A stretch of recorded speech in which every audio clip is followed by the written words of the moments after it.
Am I audible? Good morning, sir. Yes. Good morning, Shel.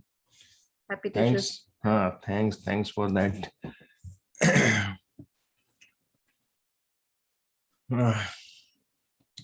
How are you, Sabya? Fine. Hi, sir. All good. All good. Okay. Manindra? Yes, sir. Good, sir. इतना कुछ समझ में आया linear regression के concept जो अपन ने redefine किए थे सब चीजें? हाँ सर, अभी तक तो आ रहा है।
हाँ तक अपन यहाँ तक कर लिया था क्या ना इसको?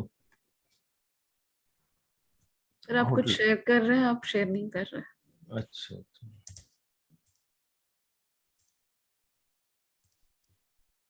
नो सीट अपन ने कहाँ तक रिपीट करी थी?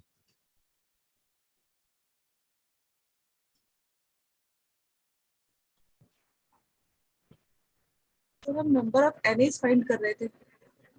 नंबर ऑफ एनएस फाइंड कर रहे थे, ठीक है। वो तो आगे आएगा ना।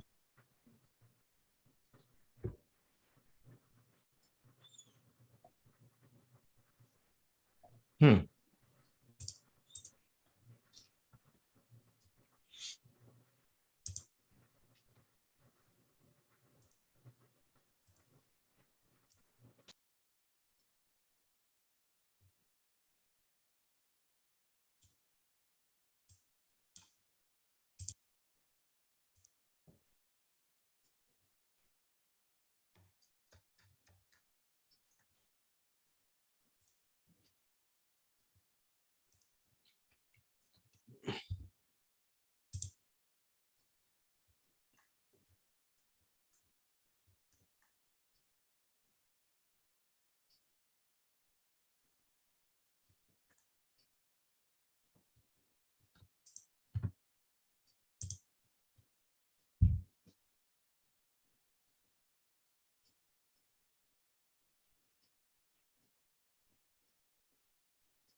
हम देखें ट्रेन डेटा में कितना एनए है, तो 82 एनएज है, ठीक है। Sum is dot NA train है ना, ट्रेन डेटा जो हमारा है 1750 जो है। हमने एक फंक्शन बनाया, ये प्रोपोर्शन के लिए कि कितना प्रोपोर्शन है ना। तो इसका अपन को यूज नहीं है इतना, मैं इसलिए इसको भी अप्लाई फंक्शन वगैरह का इतना वो नहीं है। अपन देखते हैं कि जो अपन देख रहे थे कि कितने एनए हैं, हम उस पॉइंट पे आते हैं, ठीक है। सर हमारा तो एनए शायद मिसमैच हो रहा था उससे। हाँ वही मैं कर रहा हूँ अभी, वही उसी पे आ रहा हूँ मैं। तो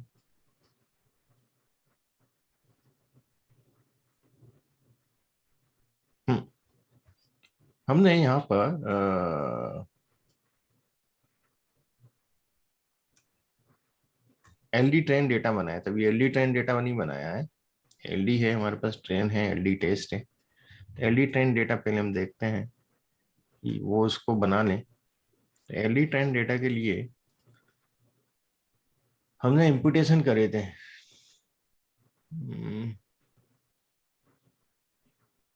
इनके, है ना, ठीक है। ये इम्पुटेशन आपको समझ में आ गए थे कि नहीं आए थे?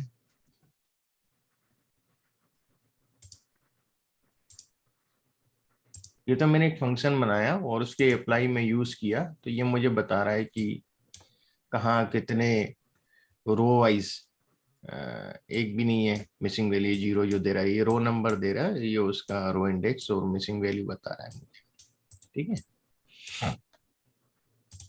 अब मैं यदि ईएल जो एजुकेशन एम्प्लॉयमेंट लेंथ है उसमें देखना हूँ तो 59 उसके अंदर मिसिंग वैल्यूज हैं। कितना है? 59। तो मैं md डॉट पैटर्न जो है फंक्शन है वो ट्रेन में चेक करता हूँ।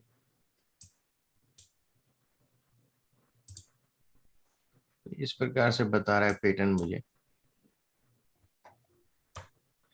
इंटरेस्ट रेट में 1673 इंडेक्स पे एक इंटरेस्ट रेट में है, फिर फीको रेंज है वहाँ है, फिर यहाँ है। इस प्रकार से बता रहा है 0 और 1 में रिस्पॉन्स दे रहा है। तो यहाँ ये जो कलर आ रहे हैं ये उसी को बता रहा है कि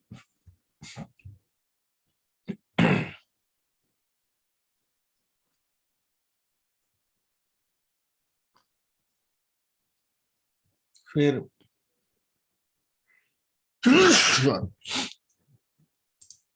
एमडी पेयर्स,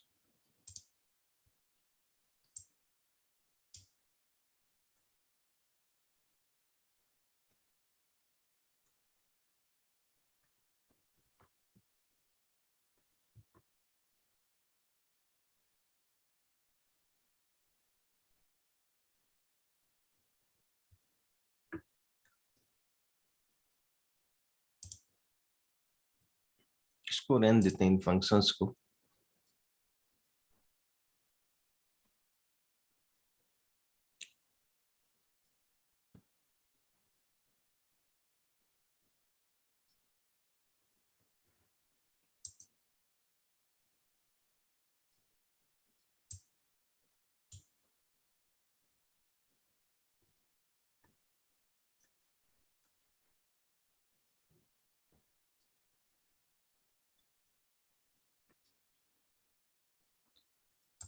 जो टोटल 59 हमारे पास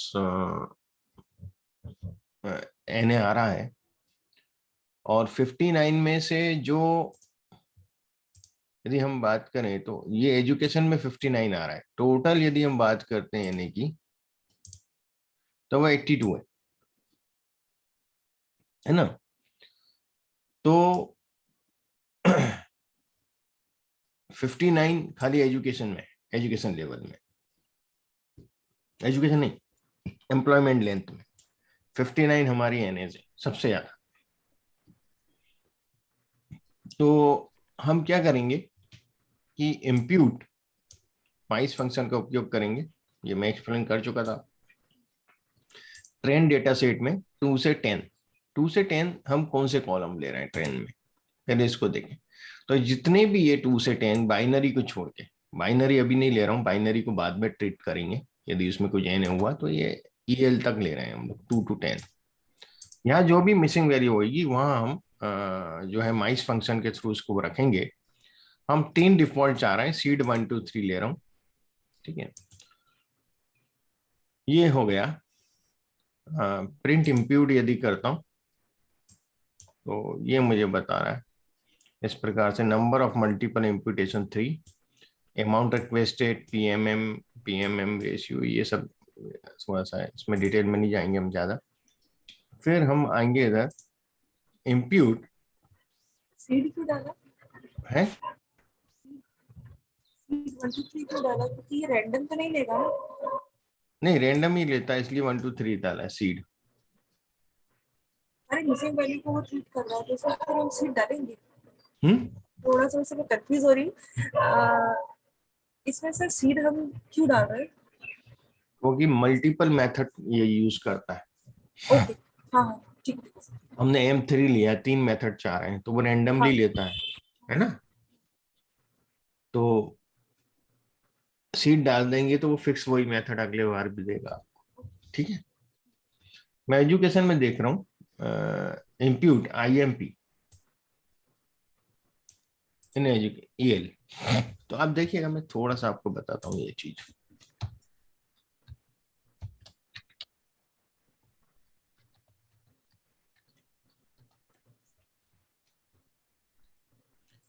जो हमारा माइस के थ्रू आउटपुट आ रहा है, हमारे पास क्या क्या आ रहा है ये देखिएगा। डेटा है इसमें, IMP है, एम है, वेयर है, ब्लॉक से कॉल है, ये सब बहुत सी चीजें रहती हैं, पर हम IMP ले रहे हैं।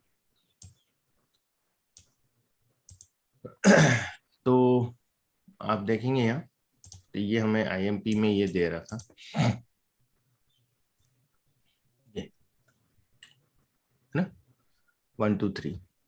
और इसमें मैं जो इंप्यूट करूंगा, बताता हूँ आपको, जो इंप्यूट कर रहा हूँ न्यू डेटा, कंप्लीट इंप्यूट वाला, मतलब पहला वाला कॉलम में इंप्यूट कर रहा हूँ, कंप्लीट फंक्शन है और न्यू डेटा बनाएगा। तो देखते हैं,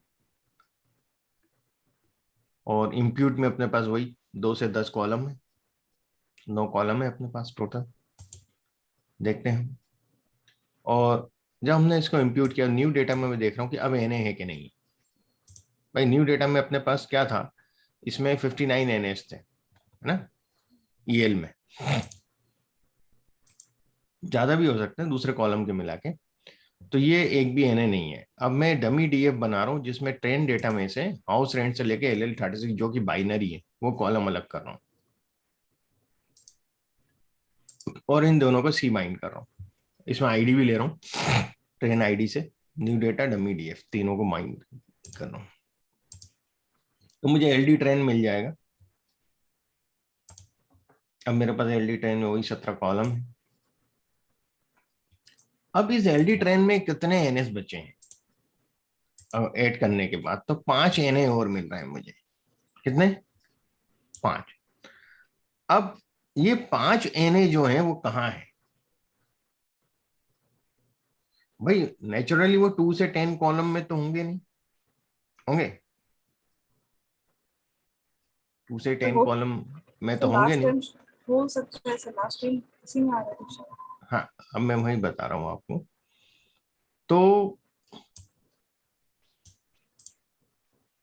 मैं देखता हूँ ये अप्लाई फंक्शन, जस्ट मिनट, उस फंक्शन में क्या क्या दिया है। ये अप्लाई फंक्शन जो यूज करते हैं उसके पीछे का पूरा क्या कंसेप्ट है, देखिए इतना बड़ा फंक्शन है वो अप्लाई जो हम यूज करते हैं। ठीक है,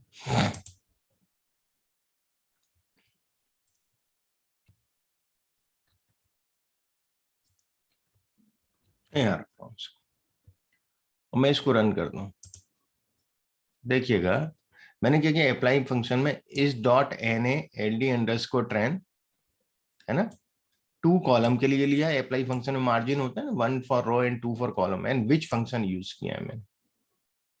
ठीक है, कहाँ है, कौन सा है, तो आप देखिएगा कॉलम वाइज।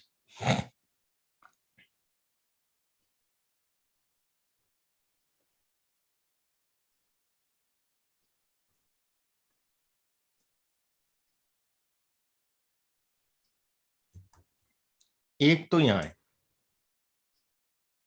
ठीक है, ये 2 क्यों दे रहे हैं नंबर, 463 1262। एक तो इसका खुद का इंडेक्सिंग है, और एक जो इंडेक्सिंग में नंबर लिखा हुआ है ना, आप देखिएगा, मैं दिखाता हूँ।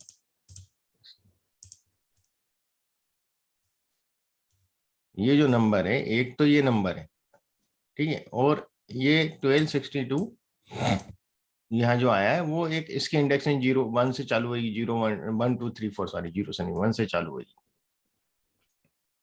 और 463 जो यहाँ लिखा हुआ है वो दे रहा है, ठीक है।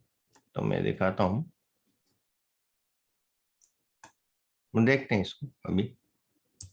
तो ये 2 इसलिए दे रहा है, ठीक है।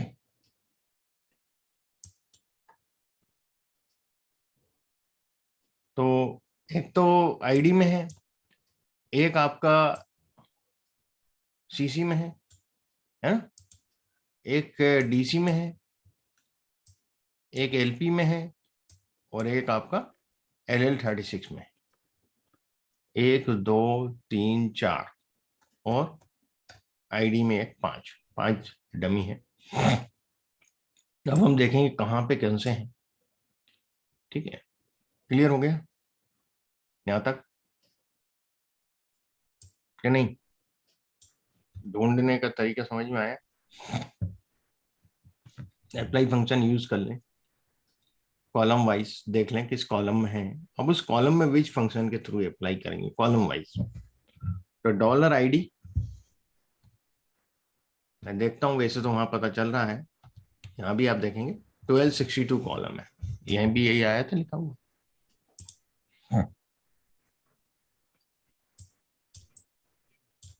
क्योंकि अपने पास 1750 है, 1262 इंडेक्स बता रहा है। अब 1262 इंडेक्स को मैं यहाँ रन करके देखता हूँ,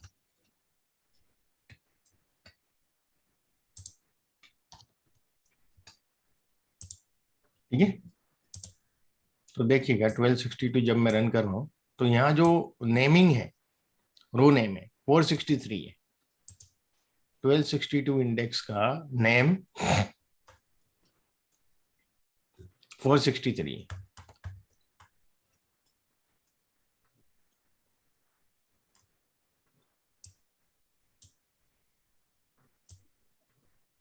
इधर कहीं आएगा 1200 समथिंग, तो यहाँ आपको दिख जाएगा, अपन अभी यहाँ ले सकते हैं।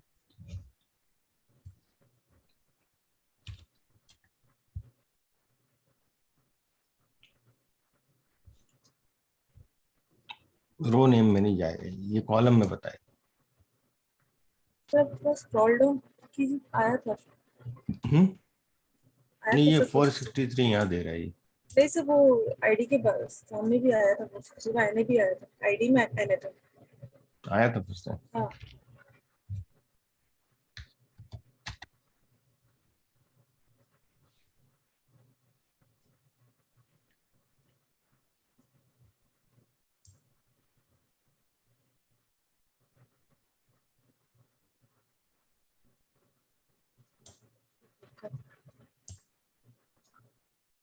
नहीं बताया, कॉलम में देगा, आईडी में नहीं देगा, तो है ना? आईडी मैंने देखा है। ये सर पूरी शीट एक बार भी नहीं आ सकती।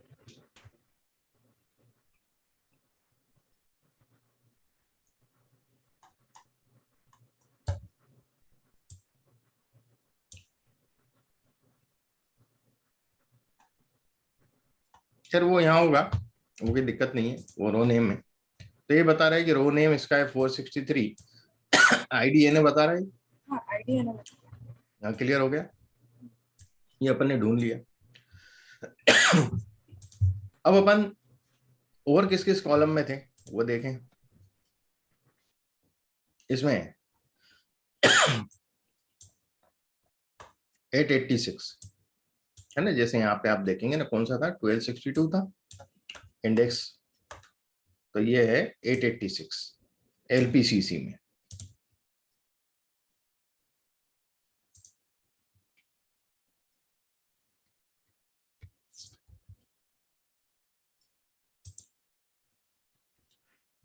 एट 86 मैंने लिखा, तो यहाँ देखिए 3 एन है 886 में, देखिएगा इधर भी दिखेंगे आपको 886 में, ये तीनों, ये 886 886 886, देखिए 3 एन 886 में, ओके, 3 कॉलम में। तो यहाँ देख रहा है अपन को 3 कॉलम में, देख रहा है, गॉट इट? हाँ जी, Yes, sir.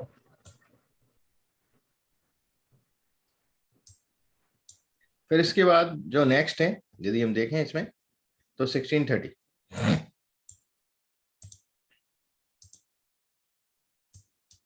ठीक है।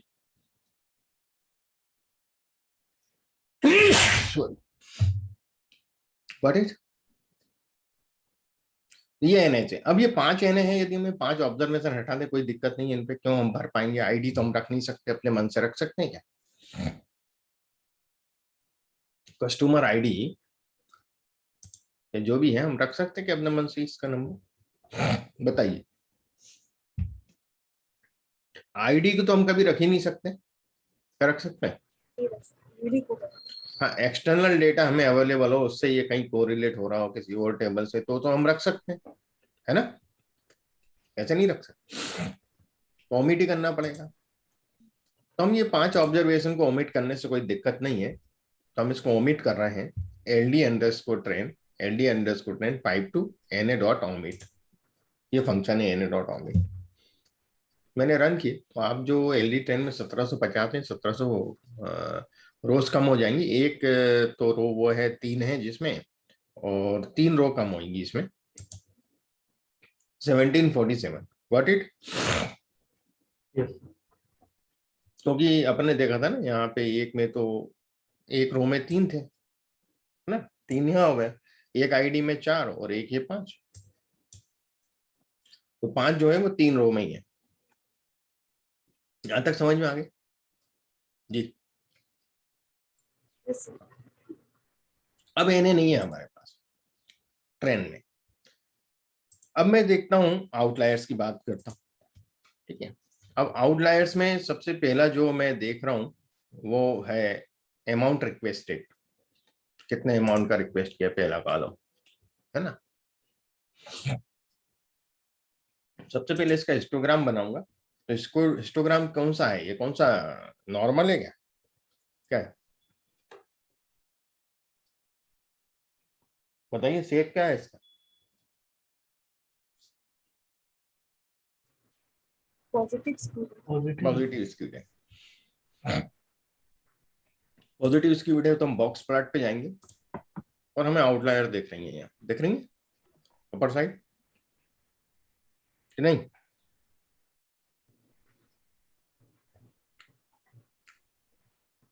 हम स्क्यूनेस और चेक कर लेते हैं, तो 0.93 हाईली पॉजिटिव है यार। अब ये पॉजिटिव है, अभी आउटलायर जो है इसकी हमें UCL निकालना है, upper control limit of outlier. तो उसका फॉर्मूला होता है Q3 plus 1.5 into Q3 minus Q1 what it. पहले हम क्वांटाइल देखेंगे तभी तो रख पाएंगे Q1 Q3। तो जो फार्मूला हमारे पास है that is UCL is equal to Q3 plus 1.5 into Q3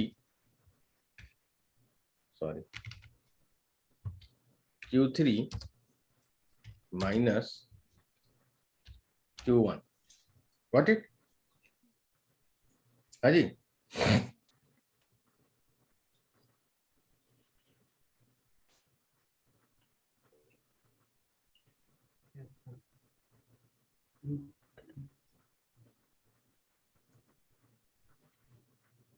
ये फार्मूला है। देखिए आप लोग हाँ ना नहीं बोलेंगे, मैं आगे बढ़ते चले जाऊंगा, मैं पूछना नहीं वाला आपसे कि समझ में आ रहा है नहीं आ रहा। इंटरेक्शन नहीं रहेगा तो मैं तो अब आगे एक्सप्लेन करते चले जाऊंगा।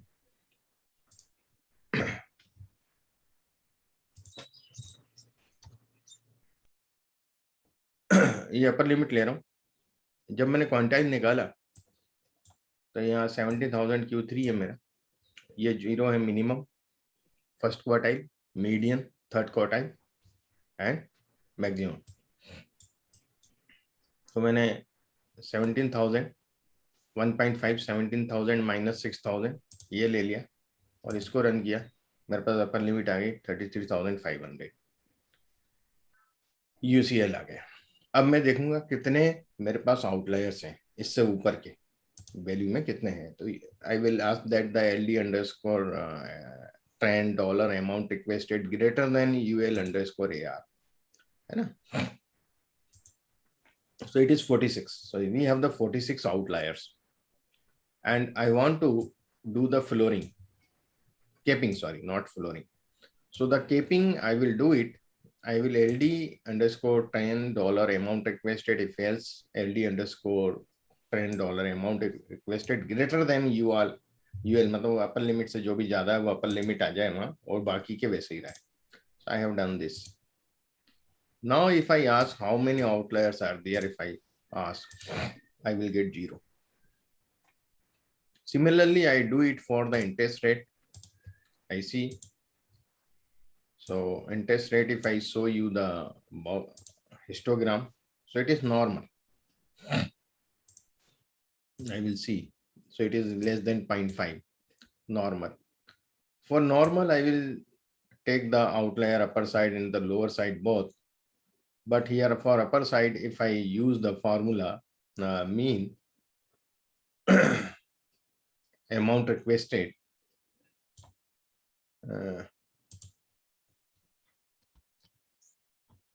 plus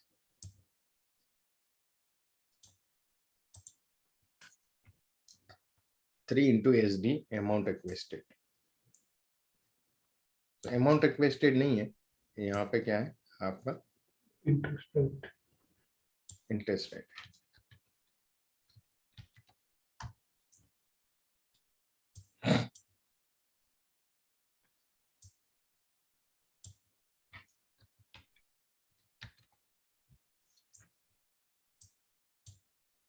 इंटरेस्ट रेट का मिल जाएगा मुझे 25.42. तो मैं देखता हूं कितने ज्यादा है इससे. ठीक है, तो कोई भी ज्यादा नहीं है सब. Got it. तो यही दिख रही थी हमें, यहाँ तो है ही नहीं. तो कहीं भी नहीं है इसमें, हम कुछ नहीं करेंगे. इनकम टू डेप्ट टू इनकम रेशियो देखें तो नॉर्मल है, कोई आउटलायर नहीं है. मंथली इनकम में जरूर आउटलायर्स मुझे लग रही हैं. बॉक्स ब्लड देख रहा हूँ तो there are lots of outlier. और स्क्यूनेस 4.42 है, मतलब बहुत ही ज्यादा हाईली स्क्यूड है. तब इस तरह का हाईली स्क्यूड डेटा होता है, यदि हम ये सब आउटलायर हटाएंगे तो बहुत सारी हो जाएंगी, बहुत सारी आउटलायर है इसमें.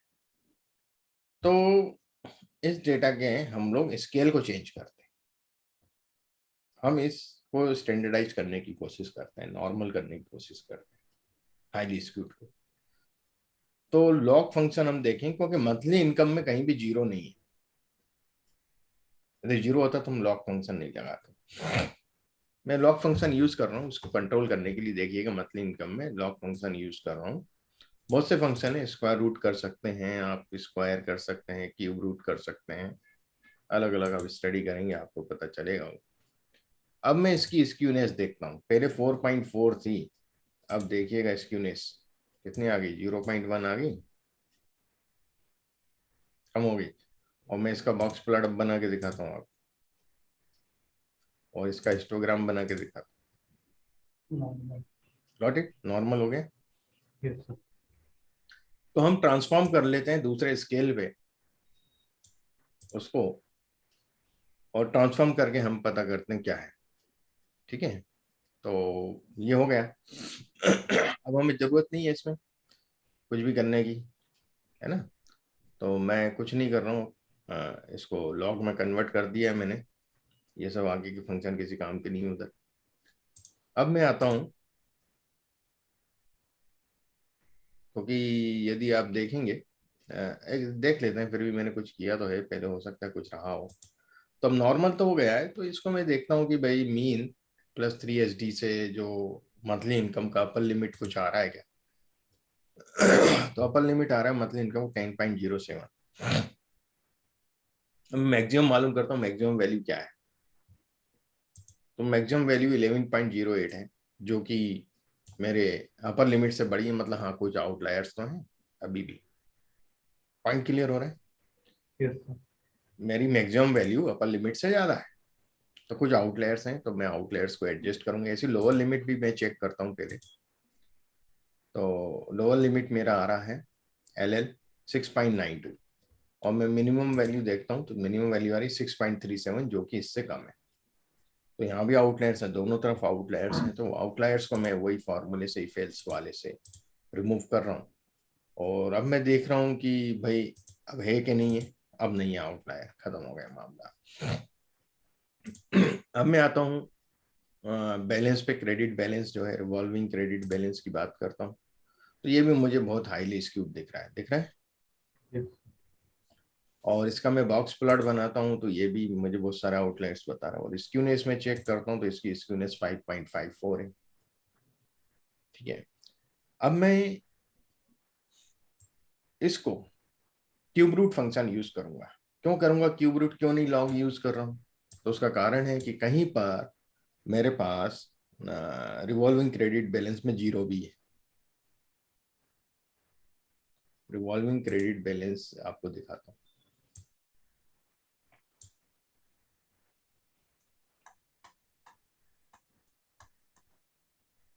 दिख रहा है? Yes. 0 के कारण मैं लॉग फंक्शन यूज नहीं कर सकता।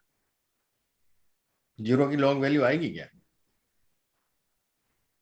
नहीं आता नहीं, है ना। ये बहुत से 0 है इसमें, इसलिए मुझे या तो स्क्वायर रूट यूज करूं या क्यूब रूट यूज करूं। तो मैंने स्क्वायर रूट यूज किया था तो उससे वो कंट्रोल नहीं हो रहा था उतना ज्यादा, तो क्यूब रूट यूज किया मैंने। अभी आप देख रहे हैं स्क्यूनेस कितना है इसका, 5.54 है। मैं क्यूब रूट ले रहा हूँ फंक्शन इसका, और अब मैं इसका स्क्यूनेस चेक करता हूँ दोबारा से। कितना हो गया? कंट्रोल हो गया भाई। yes, sir. क्योंकि देखिए जनरल एजम्पशन हम लेके चलते हैं कि नॉर्मल है डेटा, थोड़ा बहुत स्क्यूड चलता है, स्क्यूड हो पर एक लिमिट में हो, 0 से 1 के मतलब -1 से 1 के बीच में हो, कोई दिक्कत नहीं है। पर उस कंट्रोल में होना चाहिए। ज्यादा हाईली स्क्यूड होगा तो हमें मिसलीड करेगा। और अब हम देखते हैं इसमें कर ही लिया ये तो हम। अब हम जो रिवॉल्विंग क्रेडिट बैलेंस में अपर लिमिट फाइंड आउट करें।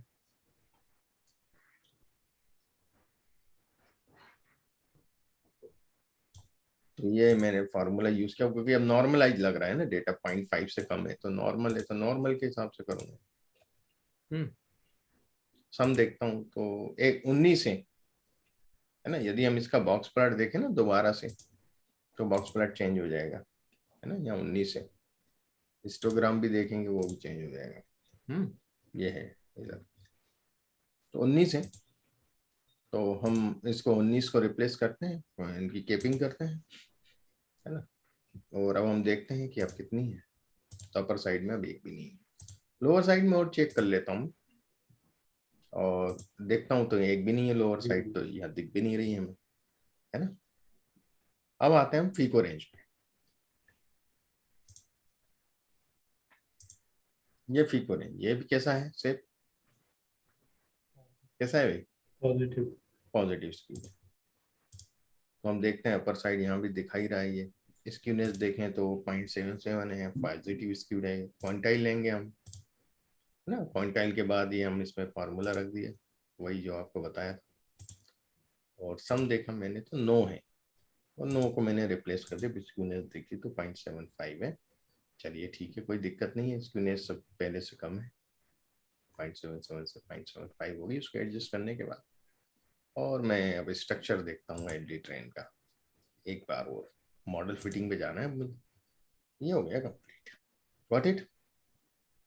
तो यहाँ आपने फीचर इंजीनियरिंग कर दी, आपने मिसिंग वैल्यूज का ट्रीटमेंट दे दिया, आपने आउटलेयर का ट्रीटमेंट दे दिया। Any doubt? क्या किया अभी तक आपने शुरू से डेटा में?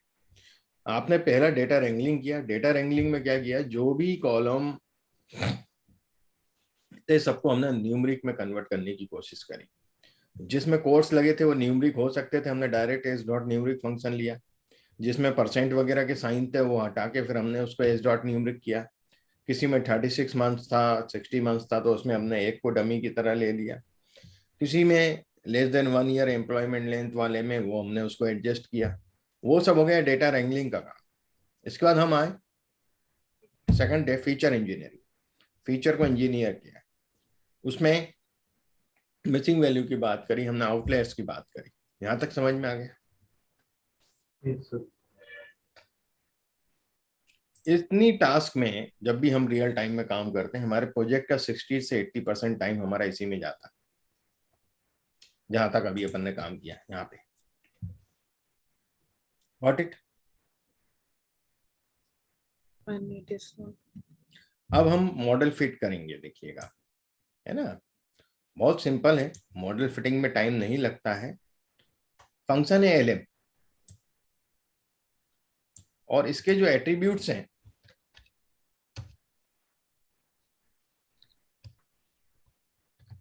वो है डिपेंडेंट वेरिएबल,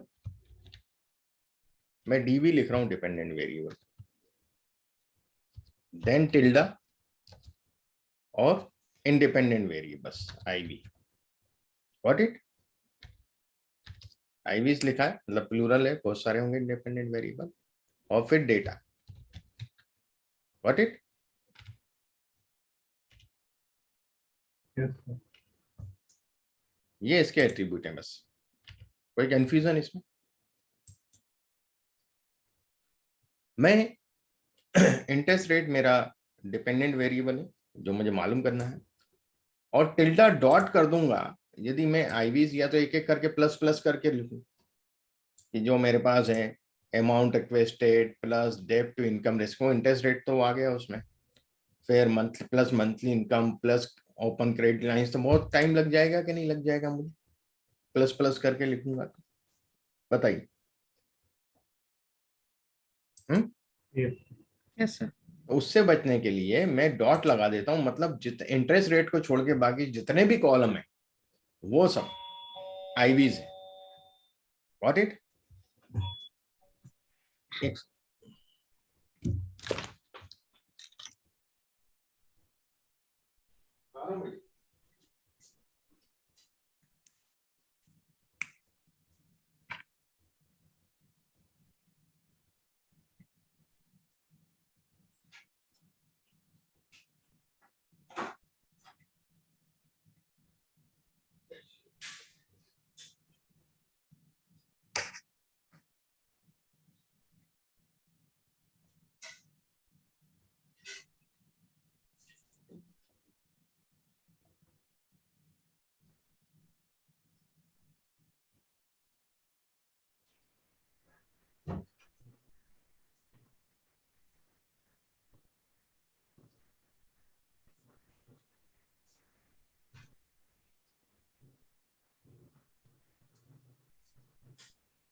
भाई क्लियर हुआ यहाँ तक पॉइंट आपको?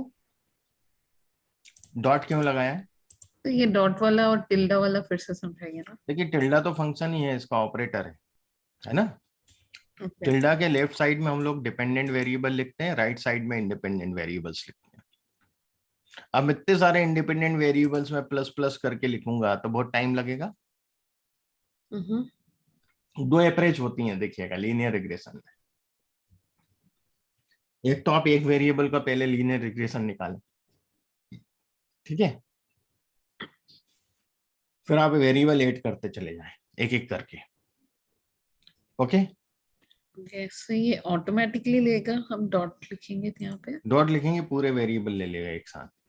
अच्छा, अब इसमें मुझे आईडी तो नहीं चाहिए, आईडी कैलकुलेट होगा इसलिए क्या? माइनस लिखा है। हाँ, तो okay. माइनस आईडी लिख देंगे बिना कॉमा लगाए। अच्छा, कॉमा लगाया मैंने, डॉट के बाद नहीं लगाया, है ना। अच्छा। हाँ, कॉमा कब लगेगा? डेटा लिखने के पहले, बस। ठीक है, ध्यान रखिए। या डेटा में लिखूंगा तो किस डेटा से बना रहे हैं हम? जो एलडी ट्रेन डेटा है, जो हमने पूरे तरीके से तैयार कर लिया है डेटा, ट्रेन मॉडल को ट्रेन करने के लिए हमने अपना आटा गूंथ लिया है, अब हम रोटी बनाएंगे। Okay. ठीक है, व्हाट इट, Yes, या sir. रेसिपी के लिए हमने पूरा तैयार कर लिया, मिर्ची मसाले सब तैयार कर लिया अब आराम से। अब हमें सब्जी बनाना है, जो भी बनाना है। ठीक है, ठीक है। तो ये प्रिपरेशन होगी, है ना। तो मैं इसको नाम दे रहा हूँ फिट, कुछ भी दे सकते हैं आप, एक्स वाई है, मैं फिट नाम दे रहा हूँ, व्हाट इट। Okay. तो मैंने इसको रन किया, प्लॉट नहीं लूंगा मैं यहाँ बिल्कुल भी अभी, ये भी नहीं लूंगा। और यदि मैं फिट को रन करता हूं तो ये बता रहा है, जो देखिएगा मैं आपको बताऊं एक चीज,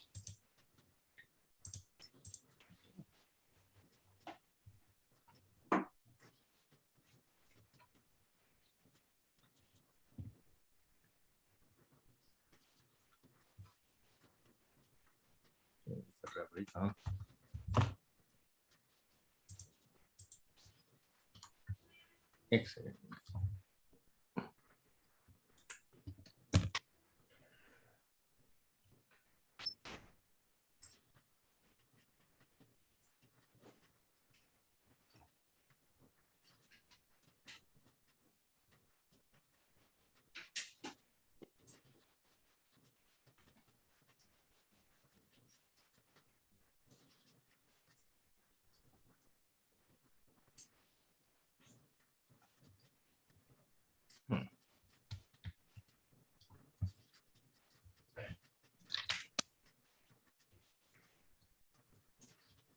तो देखिएगा, थोड़ा समझने की कोशिश करिएगा।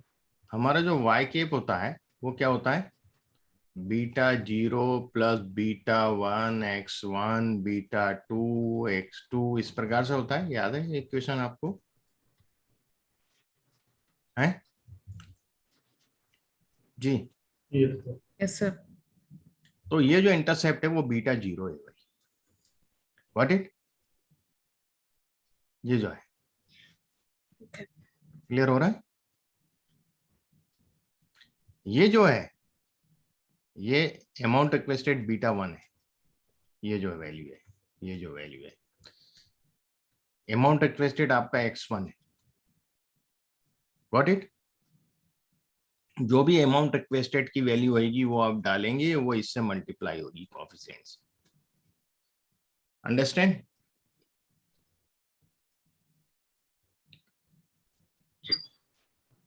ये x2 है और ये बीटा 2 है, ये x3 है, ये बीटा 3। अब समझ में आ गया सबको? अच्छा। इसका इक्वेशन जो बनेगा y के बराबर इंटरसेप्ट, इंटरसेप्ट में तो यही आएगा, है ना, वैल्यू तो नहीं, Yeah. प्लस बीटा 0, बीटा 0 तो हो गया इंटरसेप्ट, बीटा 1 हमारा है 0.0001 जो भी है, 9-1. Okay. Into amount requested. तो अमाउंट रिक्वेस्टेड जो भी आप लिखेंगे वो यहाँ पे आ जाएगा, ठीक है, अंडरस्टैंड। इसी प्रकार से डेब्ट टू इनकम रेशियो 0.0045 इंटू डेब्ट टू इनकम रेशियो। सर मैं समझ रही थी कि क्या बोलते हैं यहाँ पे जो इंटरसेप्ट है उसका वैल्यू 80.57 है और अमाउंट रिक्वेस्टेड जो है वो 0.000179। नहीं ऐसा नहीं है, मैं ऐसा समझ रही थी, ऐसा नहीं है। ऐसा नहीं है। अमाउंट रिक्वेस्टेड तो आपको फिल करना पड़ेगा, ये उसका कोएफिशिएंट है। बीटा अमाउंट रिक्वेस्टेड x1 है, कोएफिशिएंट उसका बीटा 1 है, बीटा 1 ये है, गॉट इट। अच्छा। भाई आप प्रेडिक्शन करेंगे तो ये वैल्यू डालेंगे तभी तो प्रेडिक्ट होगा ना जी। ओके। भाई इंटरेस्ट रेट मालूम करना है आपको, ये इंटरेस्ट रेट है वाई के, इज इट क्लियर। तो आपको क्या डालना पड़ेगा भाई, कितने का उसने अप्लाई किया है, उसका डेब्ट टू इनकम रेशियो कितना है, ये सब फिट करोगे ना तब तो इंटरेस्ट रेट बताएगा उसके लिए।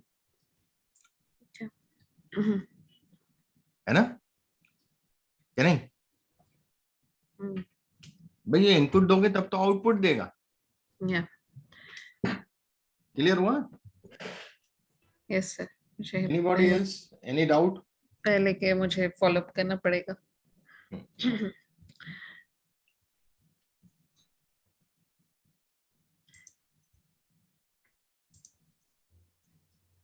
तो ये मेरा मॉडल है, इसमें सब दे दिया इसने, मैं इससे वो मॉडल। बीटा 0 है तो x 0 नहीं होगा क्या? क्या बीटा 0 है तो x 0 नहीं होगा क्या? नहीं, x0 इंटरसेप्ट ना कहाँ होता है शुरू में? अब इक्वेशन देखें, y केप बराबर beta 0 plus beta 1 x1 beta 2 x2, beta तो 0 ही होता है, इंटरसेप्ट होता है वो तो। हाँ पुराने वीडियोस पे जाइएगा, समझ में आ जाएगा, मैंने एक्सप्लेन किया हुआ है वो, ठीक है ना। तो ये तो मेरे को मिल गया मॉडल फिट, पर मैं इसकी समरी देखूं मॉडल में, कुछ स्टैटिस्टिक्स भी मुझे मिलना चाहिए ना, मैं समझूं कि मॉडल मेरा कितना अच्छा है। ये तो उसने वैल्यू दे दी मुझे सब, क्लियर हो रहा है, पर ये मॉडल मेरा कितना फिट है ये चेक करने के लिए मुझे समरी चाहिए। ये समरी आ गई मेरे पास। समरी में ये मेरा फॉर्मूला है पहला। दूसरा रेसिडुअल्स, रेसिडुअल्स जो होता है वो कॉस्ट फंक्शन होता है। क्या होता है? कॉस्ट फंक्शन होता है। कॉस्ट फंक्शन का अपना बहुत बड़ा रोल होता है सब जगह। कॉस्ट फंक्शन होता है एरर से बनता है। रेसिडुअल है ना y minus y cap. Cost function क्या है हमारे पास, मैं बताऊं आपको।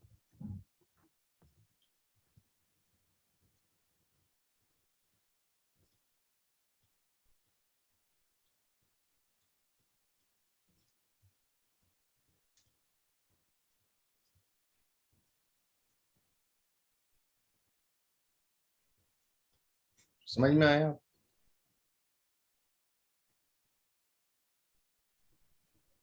यस।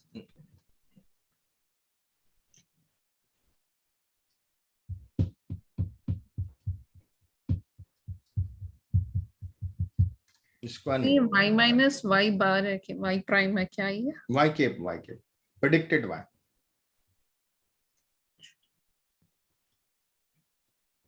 प्रेडिक्टेड वाई, ठीक है। क्या?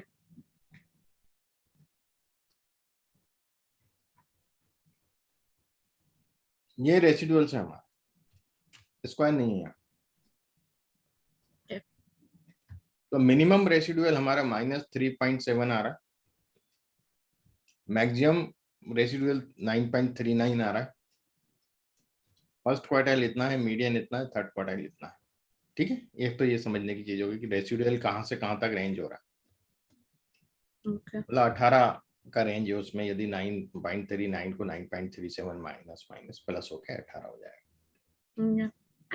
ये वही कॉफिशिएंट्स और इंटरसेप्ट्स हैं जो हमने पिछले उसमें देखे थे, अभी फिट में देखे थे। ये वही चीज है। ये स्टैंडर्ड एरर है, इसका अभी अपन को कोई लेना देना नहीं, टी वैल्यू भी नहीं, हमें काम है पी वैल्यू से। ये पी वैल्यू है हमारी। अब पी वैल्यू में यहाँ भी डॉट्स या एस्ट्रिक लगे हैं, वो तो ठीक है, वो तो हम कंसीडर कर लेंगे, उन वेरिएबल्स को कंसीडर करेंगे अपने कॉलम में। जहां भी पी वैल्यू ग्रेटर देन 0.05 होगी, वो सिग्निफिकेंट इंपैक्ट नहीं डाल रहे हैं किस पे? इंटरेस्ट रेट पे। What it? वो वेरिएबल का इंटरेस्ट रेट के ऊपर कोई विशेष प्रभाव नहीं है। समझ में आया? जहां भी पी वैल्यू 0.05 से ज्यादा है, पर ये सब मिला जुला प्रभाव डालते हैं। तो हम देखेंगे सबसे ज्यादा किसकी है, देखिएगा।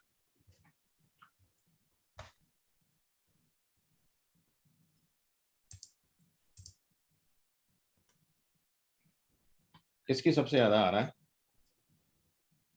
एक तो ये 0.54 आ रहा है, और क्या आ रहा है? 0.3 आ रहा है, 0.265 आ रहा है, 0.29 आ रहा है ना। तो सबसे ज्यादा कौन सा है? 0.5। कौन सा है ये कॉलम? डेब्ट टू इनकम रेशियो है ना, सबसे ज्यादा है। तो सबसे पहले हम कोशिश करेंगे इसको हटाएं। हटाए मतलब निकाल दें हाँ निकाल देंगे, मॉडल में नहीं लेंगे इसको, डेटा में पड़ा रहेगा आपके, मॉडल में से हटा देंगे, वही। मॉडल में इसको कंसिडर नहीं करेंगे बनाते हुए। ओके एक तो ये हुआ। पी वैल्यू क्या बताता है, समझ में आया आपको? पी वैल्यू बताता है कि कौन सा वेरिएबल सिग्निफिकेंट इफेक्ट डाल रहा है टारगेट वेरिएबल पे या डिपेंडेंट वेरिएबल पे या नहीं। What it. ओके एक और प्रॉब्लम होता है मॉडल में, मल्टी कोलिनियरिटी। मल्टी कोलिनियरिटी का मतलब यह है जितने भी ये इंडिपेंडेंट वेरिएबल्स हैं आपस में, ये सब हो सकता है इसमें कोई दो वेरिएबल बहुत ज्यादा कोरिलेट हो। कोरिलेट होंगे तो वो दोनों एक जैसा प्रभाव डालेंगे कि नहीं टारगेट वेरिएबल पे, आप बताएं। कोरिलेट होंगे तो हाँ हाईली कोरिलेटेड है आपस में दो वेरिएबल, उन दोनों का प्रभाव टारगेट वेरिएबल पे एक जैसा पड़ेगा कि नहीं पड़ेगा, बिल्कुल पड़े। है ना? तो उसमें से एक को हटा दें हम। अच्छा क्या जरूरत है तो हमें, दोनों इसमें फिर रखेंगे तो भी कौन कोई सा दिक्कत नहीं निकालेंगे? उन है। दोनों में से हम कैसे डिसाइड करेंगे कि कौन सा एक निकाल सकते हैं? हाँ कुछ भी वही, निकाल सकते हैं। उसी पे आते हैं, उसी पे आते हैं। यहाँ तो अभी सिंगल का बताया। हो सकता है कि एक हाइपोथेटिकली लें कि हाउस रेंट जो है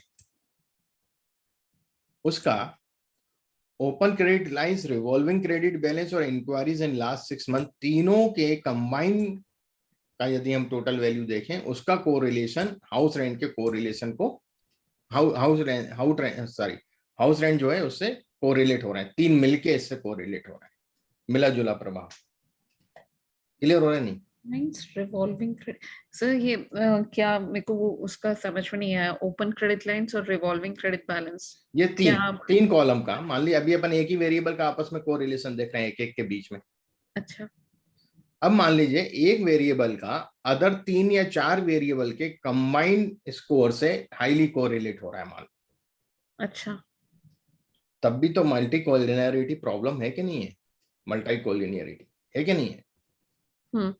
अभी तीन तीन का साथ में कोरिलेशन अपन किसी एक पर्टिकुलर कॉलम पे देख रहे हैं। अब तो आप किसको हटाने की कोशिश करेंगे? तीन को हटाएंगे, एक को हटाएंगे? एक को ही हटा दें। एक को हटाएंगे ना। अब समझ में आया? मिला जुला यदि मिला के हम कोरिलेशन चेक करें, तीन का देखा फिर चार को जोड़ के किया, फिर ऐसे करके इंटरनल चेक होता है। अब सर उसके तो लिए उसको हम कैसे पता करेंगे कि कहाँ कोरिलेशन आ रहा है कहाँ? ये तो सिग्निफिकेंट इम्पैक्ट वाला बात आता है, समरी से तो हमें नहीं पता चलता ये चीज। उसके लिए होता है वेरिएंस इन्फ्लेशन फैक्टर। क्या होता है? Variance inflation factor. VIF। Multi collinearity के दूर करने के लिए हम VIF का यूज करते हैं। ठीक है। उसके लिए एक हमारे पास पैकेज है कार, वो आपको इंस्टॉल करना पड़ेगा। सर ये कार का कुछ फुल फॉर्म है कि नहीं नहीं, ये पैकेज के ही नाम है और इसके अंदर फंक्शन है VIF। ये फंक्शन कार पैकेज का है। What it. ओके जिससे हमें VIF पता चलता है, वेरिएंस इन्फ्लेशन फैक्टर क्या है। ठीक है। तो हमने वेरिएंस इन्फ्लेशन फैक्टर फिट का यदि मैं बताऊं आपके, तो ये सब वेरिएबल का VIF बताएगा। ये VIF है अमाउंट रिक्वेस्ट रेट का, ये है डेब्ट टू इनकम रेशियो का, ये है मंथली इनकम का, ये है ओपन क्रेडिट लाइन का, ये सबके VIF बता रहा है। ये बताता है VIF का मतलब है एक प्रकार से ये कोएफिशिएंट ऑफ डिटर्मिनेशन की बात करता है। ठीक है। आप देखिएगा हाउस रेंट का बहुत ज्यादा है, हाउस मॉर्गेज का भी ज्यादा है? अब हमने जहां देखा था डेब्ट टू इनकम रेशियो का पी वैल्यू ज्यादा था। हाँ यहाँ पे डेब्ट टू इनकम रेशियो का जो VIF है वो कम है। वहां हम क्या करने की कोशिश कर रहे थे कि जिनका भी पी वैल्यू 0.05 से ज्यादा है, 0.05 से, उस वेरिएबल को जो जिसकी हाईएस्ट है उसको पहले हटाएंगे हाँ मॉडल में से। हाँ VIF में जिसका वैल्यू 5 से ज्यादा है वो हम कंसीडर नहीं करते। अच्छा 5 से ज्यादा। हाँ, ओके उधर 0.05 से ज्यादा और इधर 5 से ज्यादा 5 है। से ज्यादा। और यहाँ ओके भी वही तरीका है कि जिसकी सबसे ज्यादा है उसको पहले हटाएंगे। तो यहाँ पे तो आइडियली 3 निकल जाने चाहिए राइट? है यहाँ पे तो 3 दिख रहे हैं जो कौन सा दिख रहा है सबसे ज्यादा? मॉर्टगेज और रेंट और हाँ, मॉर्गेज ownership सबसे है क्या? ज्यादा है, मॉर्गेज ही सबसे ज्यादा है, हाईएस्ट जो है मैक्सिमम। तो मॉर्गेज तीनों नहीं हटाने का निकाल सकते क्योंकि तीनों तो 5 से ज्यादा ही है। नहीं नहीं, एक एक करके हटाया जाता है, इस सबका मिला जुला इम्पैक्ट है। जैसे अच्छा। 4 बच्चे मस्ती कर रहे हैं क्लास में, बुलिंग है, तो अपन ने देख लिया साला इनका सरगना कौन है, इनका लीडर कौन है, अपन ने उसको पनिश किया, अपने 3 हो सकता है अपने आप सरेंडर कर जाए। अच्छा, ओके। यहाँ यही हरकत होती है, सब मिलजुल के प्रभाव डालते हैं, ठीक है ना। अच्छा, हम ओके। एक को थोड़ा सा ठीक करेंगे, एक को हटाएंगे, तो हो सकता है बाकी सरेंडर हो जाए अपने आप। पॉइंट क्लियर हो रहा है मेरा? ठीक है। एक एक करके हटाया जाता है। अब यहाँ हमारे पास टाई हो रहा है। टाई क्या हो रहा है कि हमारा पी वैल्यू तो बोला है डेब्ट टू इनकम रेशियो हटाओ, हाँ। और वीआईएफ बोल रहा है कि भैया हाउस मॉर्गेज हटाओ। हम्म। हो रहा है। हाँ। अब यही डिसीजन लेना पड़ता है कि हम किसको पहले हटाएं, डेब्ट टू इनकम रेशियो हटाएं या हाउस मॉर्गेज हटाएं। या मेरा भी कोई क्वेश्चन वही था। है ना। तो जब भी आपके पास देखिएगा 3-4 कंडीशन होंगी, मैं आपको बताता हूं। ओके। एक तो आपका पी वैल्यू हाई साइड है ना, हम्म। और साथ में वीआईएफ भी हाई है, उसी वेरिएबल का, एक ही वेरिएबल की बात कर रहा हूं। सॉरी,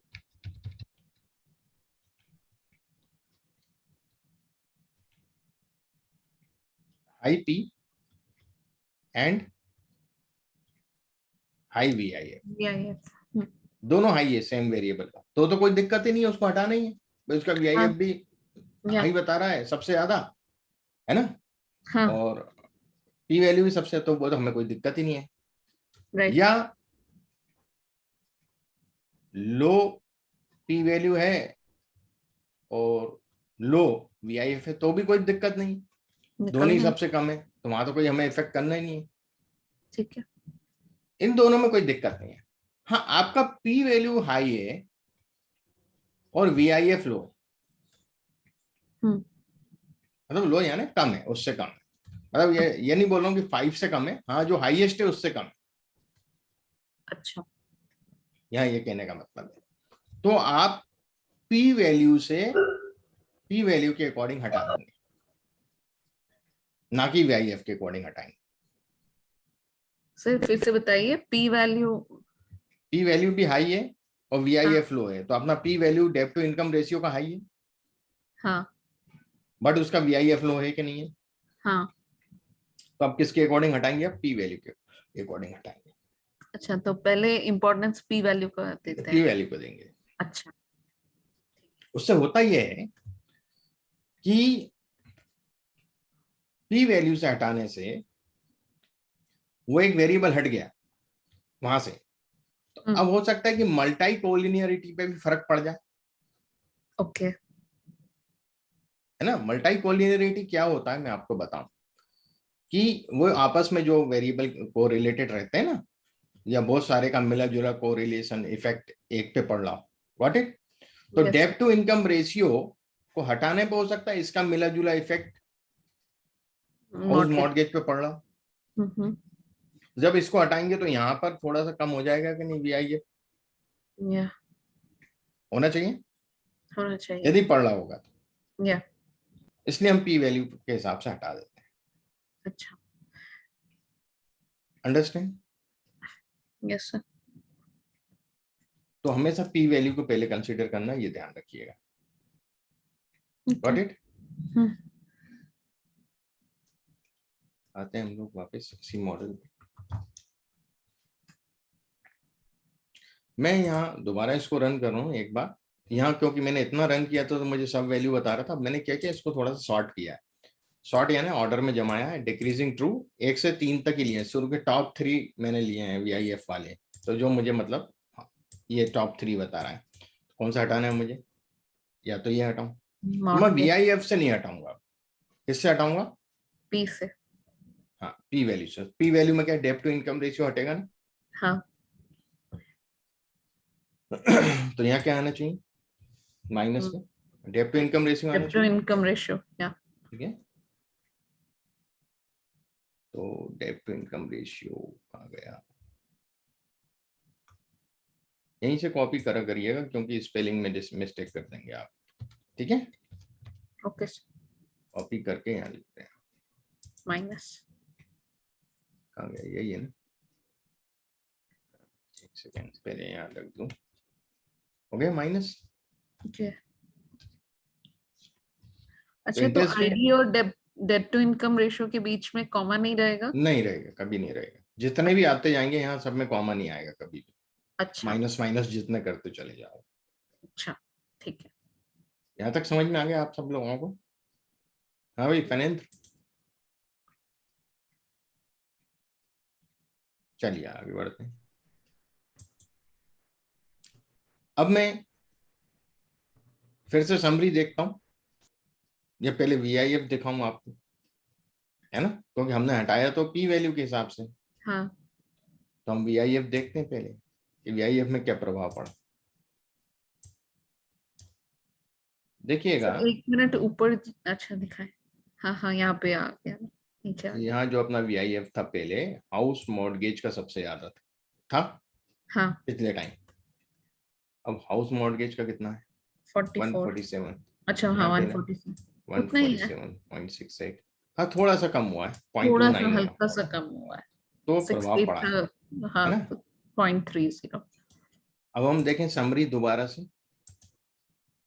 ठीक है, अब समरी देखते हैं, तो अब समरी किसका ज्यादा आ रहा है? 0.32 ये आ रहा है हाउस रेंट का, हाउस ओनरशिप का। हाउस रेंट का सबसे ज्यादा है मेरे ख्याल से, है ना। हाँ, रेंट का ज्यादा है, रेंट का ज्यादा है, उसके बाद ओनरशिप है क्या? हाँ। उससे मतलब अपन जो हाईएस्ट है उसी को लेंगे, हाउस रेंट का सबसे ज्यादा है। तो मैं क्या करूंगा, इसी में ऐड करता ठीक है, जाता हूँ, फिर इसी में ऐड करता माइनस जाता हूँ। हाउस। तो मैं इसको यहाँ से सर, उठाता 1 हूँ, मिनट यहाँ पे। एक सेकेंड, मैं इसको यहाँ रखता हूँ, अभी समझ में आ जाएगा आपको। ठीक है, अच्छा, समरी में हम पी वैल्यू देख सकते हैं? समरी में पी वैल्यू देखते हैं, अच्छा है ठीक ना। है। तो समरी के हिसाब से देख लिया, और अपना फिट भी अपन ने उसका VIF भी देखा। हाँ तो यहाँ अपन का हाउस रेंट बता रहा है, समरी में क्या बता रहा है अपन को? हाउस रेंट बता रहा है हाईएस्ट। या क्लियर हो रहा है? हाँ ये हाउस रेंट बता रहा है। अब VIF में देखें क्या बता रहा था। VIF में हाउस रेंट देखिए कितना, 145.56, है ना, कम है, सो हाईएस्ट से कम है ना। ये तो बोल रहा है कि हाउस मॉर्गेज हटा, हाँ और हमारा पी वैल्यू बोल रहा है कि हाउस रेंट हटाओ, हाँ, है ना। तो तो हम हम पी वैल्यू पी लेंगे, वैल्यू राइट? से हटाएंगे। ठीक है सर, जब हमें पी वैल्यू से ही देखना है तो फिर हम एक ही ले सकते हैं ना, 2 बार चेक करके फिर क्या ही फर्क पड़ रहा है, हम तो प्रायोरिटी पी वैल्यू को ही दे रहे हैं। तो हालांकि VIF भी वही रहेगा, तो एनीवे हम तो वही निकालेंगे, लेकिन दूसरा भी आ रहा है तो हम तो पी वैल्यू के हिसाब से जा रहे हैं, तो हम VIF चेक क्यों कर रहे हैं यहाँ पे? मल्टी कोलिनियरिटी चेक करने के लिए जब पी वैल्यू से थोड़ा बहुत हो जाएगा, फिर अपन को VIF से भी हटाना है चीजों को आगे। ठीक है। अभी बताऊंगा मैं, वो चीज आएंगी। ठीक है, मैंने इसी में ही ऐड कर दिया, इसको रन किया, और मैं आपको समरी दिखाता हूँ। ये हो गया, ठीक है। सर 1 मिनट, हमें रेंट हटाना था ना? है? आपने ओनरशिप हटाया? रन किया ना मैंने इसको, ये हाउस ओनरशिप हटा दिया ना, माइनस करके लिख दिया मैंने। ये रेंट का ज्यादा था ना? है? ओनरशिप, हमें अच्छा पी वैल्यू ओनरशिप का ज्यादा था कि रेंट का ज्यादा था? अच्छा अच्छा अच्छा अच्छा, अच्छा रेंट का था, हाँ, रेंट का ज्यादा था। ओनरशिप लिख दिया वो। ठीक है, ये हो गया। अब कितना आ रहा है? अब यहाँ देखिएगा, हाउस ओनरशिप का आ ओनरशिप रहा का है। 0.85 ज्यादा हो गया। हाँ तो ओनरशिप आ जाएगा इसमें, है ना। तो मैं हाँ। इसी को करता हूँ यहाँ से।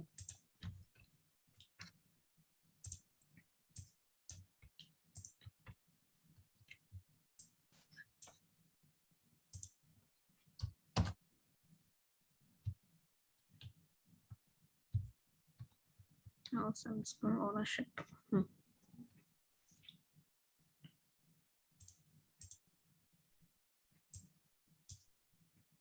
ठीक है। हम्म। अब यहाँ डॉट्स है 0.3 मॉर्टगेज आ रहा है ना, तो 0.3 जो है ये एक है हाउस मॉर्गेज और ओपन क्रेडिट लाइन आ रहा है। ठीक है ना। अच्छा नहीं, हाँ तो यही है ना, ज्यादा हाउस मॉर्गेज है। हाँ।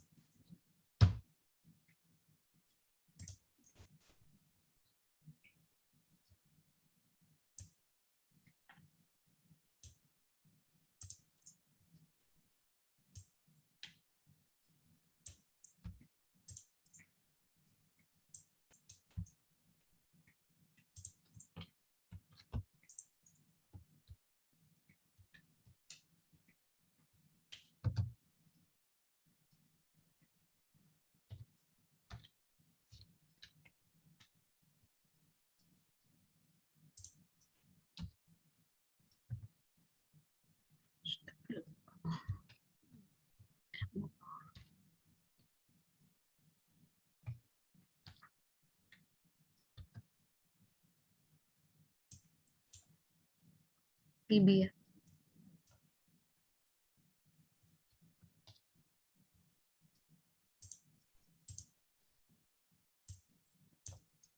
अब अब ये ईएल, ईएल क्या है? Employment length. अच्छा ओके, हाँ ईएल ज्यादा है। हाँ पहले तो यही ज्यादा है, सबसे ज्यादा।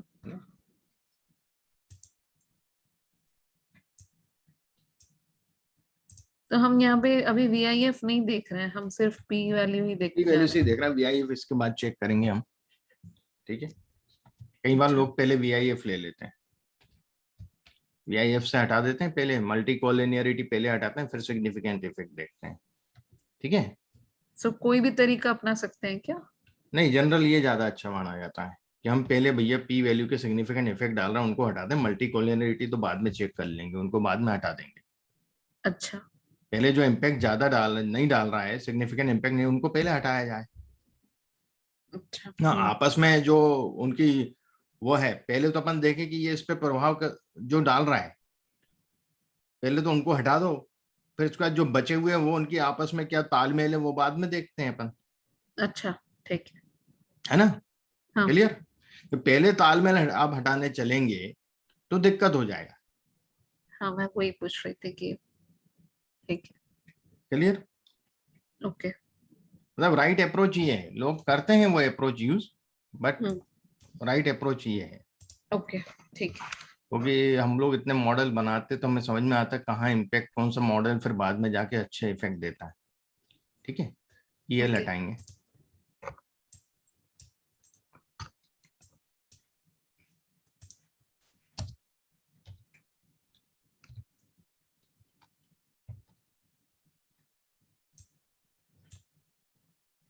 पाया 0.1 LP_DC। LP_DC। हालांकि हम एक ही बार लिखते हैं, ये मैं आपको समझाना पड़ रहा है तो मैं बार बार इसको कॉपी पेस्ट कर रहा हूँ, नहीं तो उसी हाँ, में हम मैं अभी वही पूछ रही थी कि हम एक ही साथ जो एक ज्यादा ही है साथ, 0.5 नहीं नहीं के। एक साथ नहीं हटाते हैं, मतलब उसी में मैं माइनस माइनस करते चले जाता हूँ, उसी सिंटेक्स में आगे एक एक करके। हाँ ठीक है। बात समझ में आ रहा है, करता तो सिंगल सिंगल हूँ, पर यहाँ अच्छा, मैं कॉपी पेस्ट यहाँ पे इसलिए लिख कर रहा रहा हूँ, हाँ है। यहाँ मैं कॉपी पेस्ट कर रहा हूँ, उसकी जरूरत नहीं रहती कॉपी पेस्ट। या ठीक है, समझ गए। क्लियर ना। हाँ हाँ समझ गए। यहाँ आपको क्योंकि समझाना है तो हो सकता है बैक स्टेप पे वापस जाना पड़े मुझे, है ठीक ना, है। इसलिए ठीक। मैं यहाँ पे नहीं कर रहा हूँ। LLDC, LPDC। LPDC, एक सेकंड वहीं से कॉपी करता हूँ।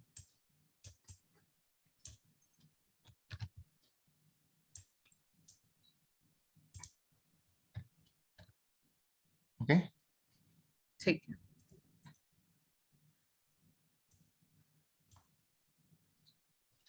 अब देखिएगा इन दो को हम कंसीडर कर सकते हैं, 0.05 के बहुत करीब है ना ये, हाँ डॉट है तो चलेगा, हम इनको अच्छा नहीं हटाएंगे। ठीक है, ओके। है ना, अपने अगर ऊपर है। 0.06 भी रहता तो हम निकालते क्या? हाँ निकाल देते, फिर इसको डॉट नहीं होता तो निकाल देंगे। अच्छा ठीक है। ये डॉट इसलिए दे रहा है कि हाँ यार इसको आप चाहो तो रख सकते हो। अब ठीक यहाँ तो है। एक चीज ये हो गई। सर अब एक बार यहाँ फिर से वो इसका समझाएंगे क्या, डॉट और स्टार का क्या सिग्निफिकेंस है? ये जो सिंगल स्टार है ये हाँ 5% पे सिग्निफिकेंट बताता है। ये 0.5 से कम है वैल्यू, पर 0.01 से बड़ी है। ये 0.02 देख रहा है ना,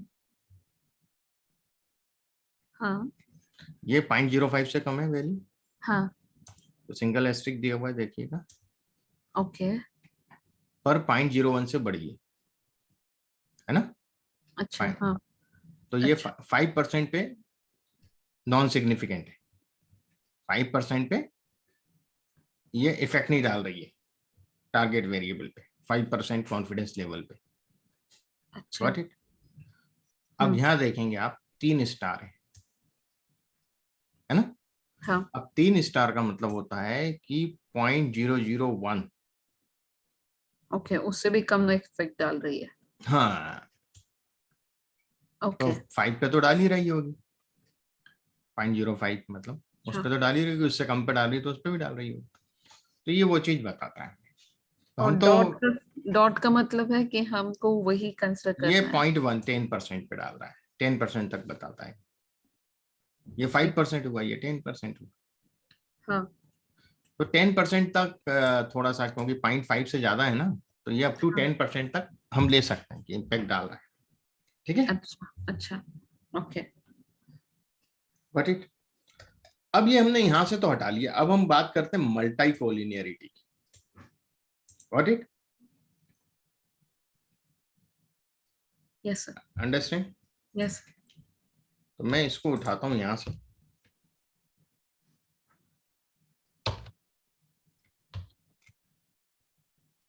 ये तो कॉमन रहेगा, इसमें कोई चेंज की जरूरत नहीं पड़ेगी, राइट? चलिए इसको मैं नीचे ही रखता हूँ, है ना। मल्टी कोलिनियरिटी की बात करते हैं अपन, देखते हैं। सबका 5 से कम है, ऑटोमेटिक हो गया। ओके मुझे VIF से कुछ नहीं करना पड़ा, करना ठीक है। पड़ा। हाँ नहीं। मैंने वहां P वैल्यू से हटाया तो VIF से ऑटोमेटिक ही सब कंट्रोल में आ गया भैया। राइट। मैंने या जो लोगों को पहले हटाया, हाँ जो लोगों को हटाया वो ग्रुप बना रहे थे अंदर, हाँ है ना। ठीक है। हाँ पहले नहीं तो 147 ऐसे आ रहे थे, राइट? हाँ यही। ठीक वो है। ग्रुप बना रहे थे, तो मैं उन्हीं को हटा दिया कि साले तुम लोग लीडर हो, लीडर को हटा दो, अंदर ग्रुप ही नहीं बनेंगे, ठीक है ना। है।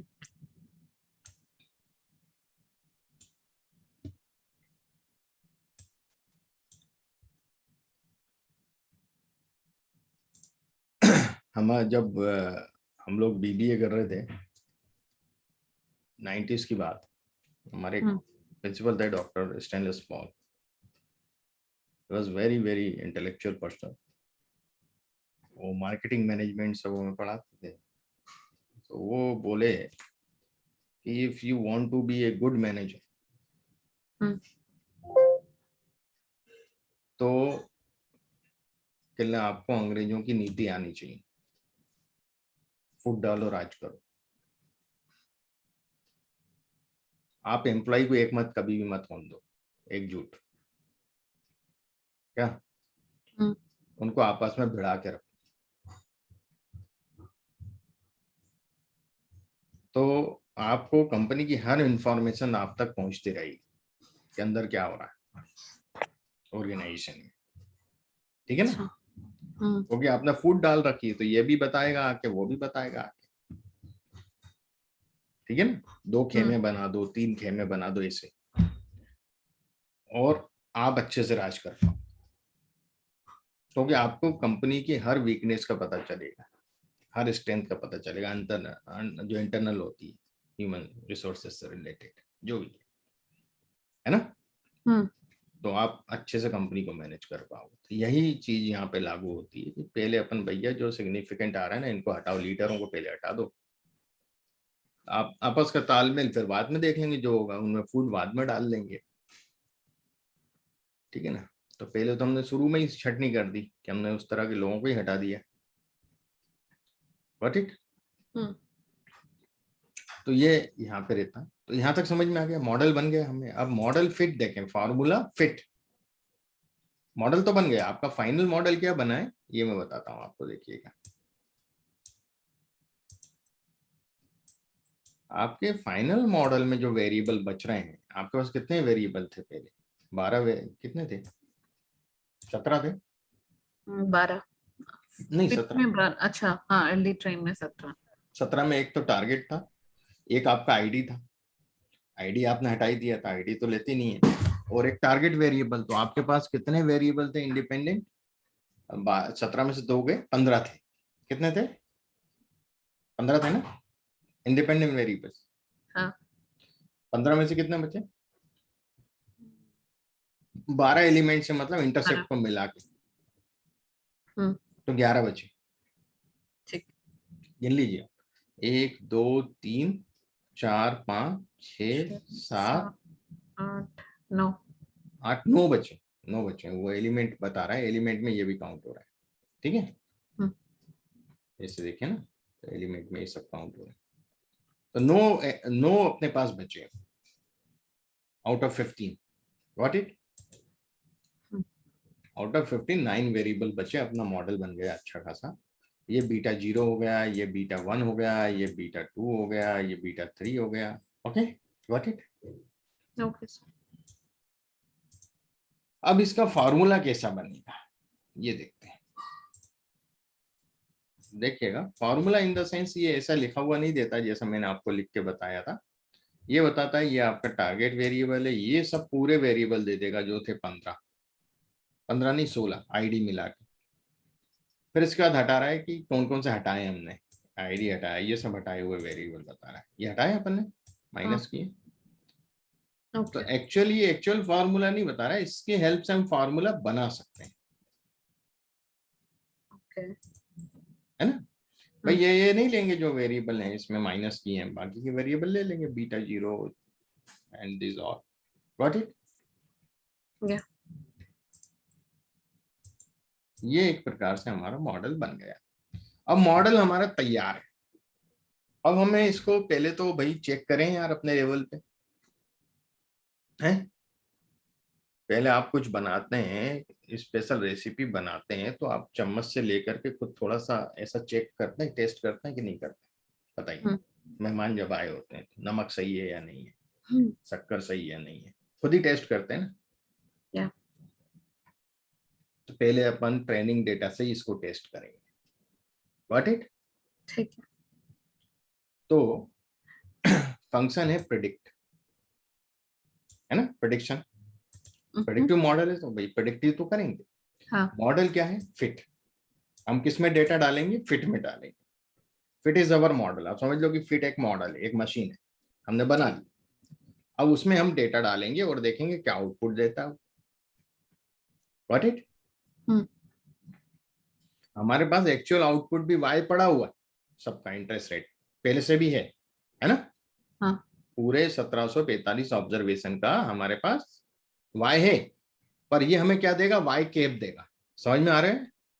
प्रेडिक्टेड वाई देगा। Okay, got it? वो लाइन बनाएगा, लाइन ड्रॉ हो रही है ना इससे, तो गॉट इट? तो मैं इसको रन करता हूं और मैंने इसका ऑब्जेक्ट नेम दे दिया predicted underscore train data. Train data से प्रेडिक्शन। Got it?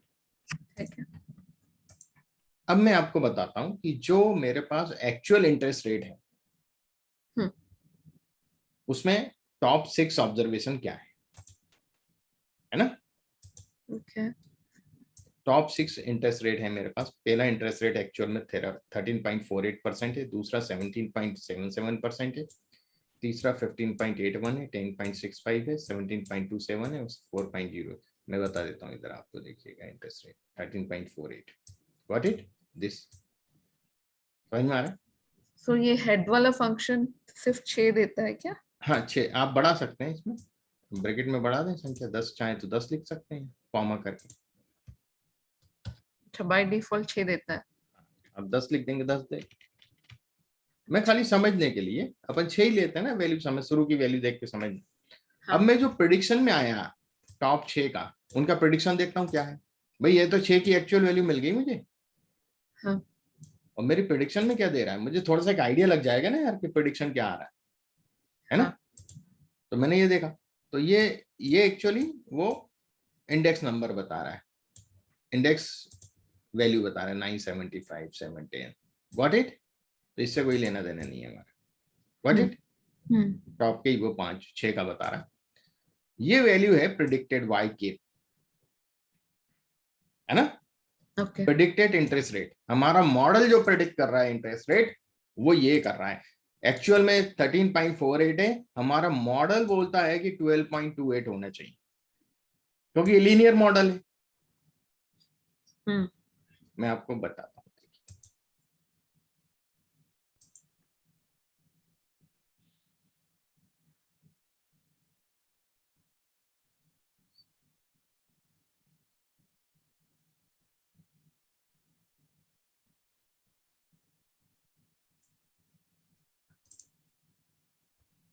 ये हमारा एक्चुअल है इंटरेस्ट रेट, ये जो स्टार बनेंगे।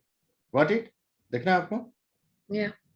और ये हमारा मॉडल है जो हमने बनाया, उस पे वैल्यू ये बता रहा है, ये वाई के पे जो अभी अपन ने प्रेडिक्टेड ली, अच्छा। यहाँ वाई के पे, ये वाई के पे, ये वाई के पे। What it. ओके। तो ये दोनों का जो डिफरेंस होगा वही तो रेसिडुअल है। अच्छा। वही तो एरर है, हाँ। y माइनस वाई के। ओके, ठीक है। अंडरस्टैंड। हाँ। है ना। तो आप देखिएगा, मैं आपको थोड़ा सा और डिटेल में ले जाता हूं।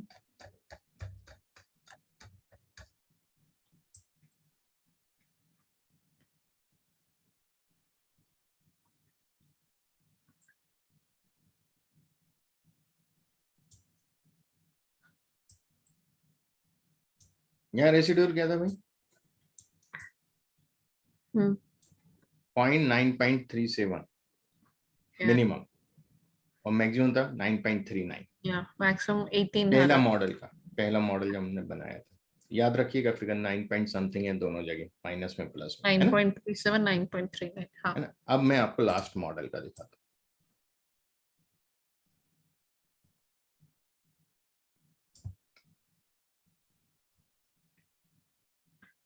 ये है ना, नीचे 9.4 जो आ रहा था। अच्छा, 9.39 कुछ कम हुआ, थोड़ा सा। थोड़ा सा कम हुआ, रेसिडुअल हमारा कम हुआ ना, है ना। What it. तो ये थोड़ा प्रभाव पड़ता है उसमें। अंडरस्टैंड। दूसरी चीज हम देखते हैं आर स्क्वायर्ड। हमारे मॉडल का आर स्क्वायर्ड 1 के करीब होना चाहिए। तो ये जो वेरिएबल हैं जितने भी, ये 77% जो है एक प्रकार से बोलते हैं कि इम्पैक्ट डाल रहा है टारगेट वेरिएबल पे। 77% इंफॉर्मेशन हमें मुहैया करवा रहे हैं। Got it. तो बहुत अच्छी बात है, 77% ये लोग प्रभाव डाल रहे हैं मिलजुल के टारगेट वेरिएबल पे। बहुत अच्छी बात है, अच्छा प्रभाव डाल रहे हैं, है ना। अच्छा आउटपुट मिलेगा यदि इसका इनके साथ उतना अच्छा रिलेशन है टारगेट वेरिएबल के साथ। ओके। है ना। ये बताता है कि इंडिपेंडेंट वेरिएबल का टारगेट वेरिएबल के साथ ओवरऑल रिलेशन कैसा है। तो पॉजिटिव रिलेशन है, हाई डिग्री पॉजिटिव है, 0.75 से ज्यादा है ना। तो अच्छे रिजल्ट्स मिलेंगे हमें इसमें। फिर ये जो है एफ स्टैटिस्टिक, वो ये बताता है कि आपका ओवरऑल मॉडल कैसा है। यदि ये 0.05 से कम है तो आपका मॉडल बहुत अच्छा है। तो 0.05 से कम है 2.2 into 10 to the power -16। What it, है ना। अब देखिएगा, तो ये की बात है। तो हमारा मॉडल बहुत अच्छा है ना, गुड फिट है। समझ में आ गया। तो ये जो है, ये आपका y है, ये y केप है, ये y है, y केप है। तो आप देखिएगा लगभग लगभग ठीक ठाक दे रहा है ये आउटपुट, प्रेडिक्शन ठीक ठाक ही कर रहा है, पॉइंट पास में ही है हमारे तो लाइन वाई के। क्या नीचे वाला है, राइट। हाँ, y केप नीचे वाला है, ठीक है। तो ये एक चीज तो हमें समझ में आई कि प्रेडिक्शन हमने एक ओवरव्यू दिखाया मैंने क्या होता है आपको। अब मैंने एक ग्राफ बनाया है इसमें जो हमें थोड़ा सा और आइडिया देगा कि जी प्लॉट टू के थ्रू कि LD train mutate predict IR prediction interest rate यही चीज यही है ना। तो क्योंकि मेरे पास ये डेटा में नहीं है तो मैं म्यूटेट कर रहा हूं नया कॉलम उस डेटा फ्रेम में, म्यूटेट नया कॉलम कर रहा हूं है ना। एलडी ट्रेन में P R predict underscore I R, क्योंकि यहां मैंने म्यूटेट नहीं किया था, यहां मैंने वेक्टर बना लिया था अलग से। Got it? ध्यान रखिएगा यहां मैंने अलग से वेक्टर, यहां मैंने नहीं लिखा है कि LD underscore train dollar predict underscore train, यदि ऐसा लिखता तो उसमें जाके बैठ जाता है। Got it? डेटा फ्रेम में। Is it clear?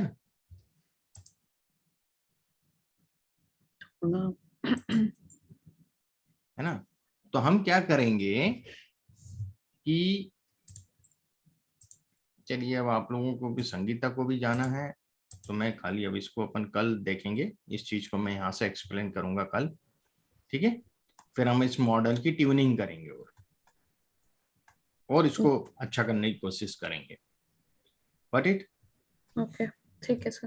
तो ये तो कल तो अपना क्लास है ना? हाँ कल है, क्लास है कल, है ना। आप और मैसेज कर दीजिएगा, मैंने वो कल रहेगी, फिर बुधवार को नहीं है ना आपका, है ना।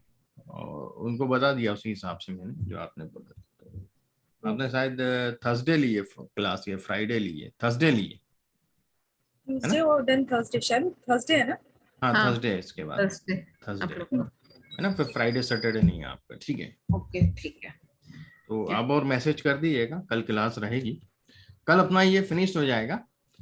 इसमें नेक्स्ट मैंने एक और प्रोजेक्ट दिया हुआ है, उसका पूरा कोडिंग मैंने यहाँ दे दिया है, ये पूरा नया डेटा सेट से है, तो इसको भी आप रन करके देखिएगा, समझने की कोशिश करिएगा, है ना। कोडिंग मैंने पूरा डाल दिया, आप अपने हिसाब से बनाइएगा, क्योंकि मैंने कई जगह VIF पहले ले लिया है ना, शॉर्ट VIF के हिसाब से हटाया है शुरू में मैंने। अच्छा, तो आप लोग VIF से ना हटा के पहले आप P वैल्यू से हटाइएगा, ठीक है। ठीक है। Okay sir. क्योंकि पहले हम लोग शुरू में, बहुत पुरानी स्क्रिप्ट है ये मेरी, तो इसमें मैंने चेंज नहीं किया, क्योंकि आजकल हम लोग ज्यादातर पाइथन पे ही करवाते हैं ये चीजें, R पे बहुत कम करवाते हैं, तो पुरानी है तो उसी हिसाब से रखी हुई है ये, ठीक है। सर तो वो आप पाइथन के क्लासेस के भी कुछ आप शेयर करने वाले थे ना वीडियोस, वो कर देंगे क्या?